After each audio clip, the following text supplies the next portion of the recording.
Šel včera městem muž a šel po hlavní třídě. Šel včera městem muž a já ho z okna viděl. Na flétnu chorál hrál, znělo to jako zvon a byl v tom všechen žal ten krásný dlouhý tón. A já jsem náhle věděl, ano, to je on.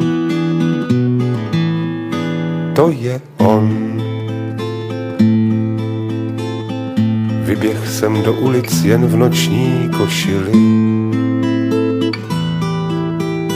V odpadcích z popelnic krysy se honily.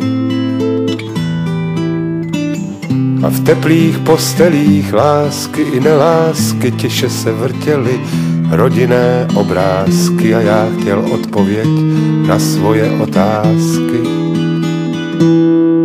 Otázky. Na na na na na na na na na na na na na na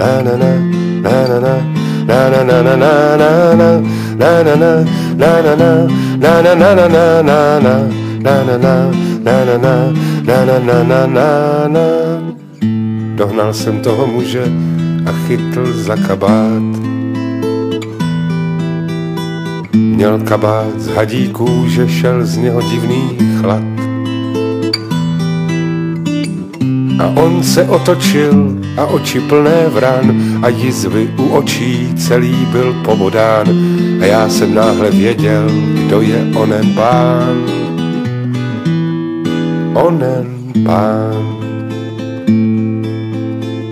Celý se strachem chvěl, když jsem tak k němu došel.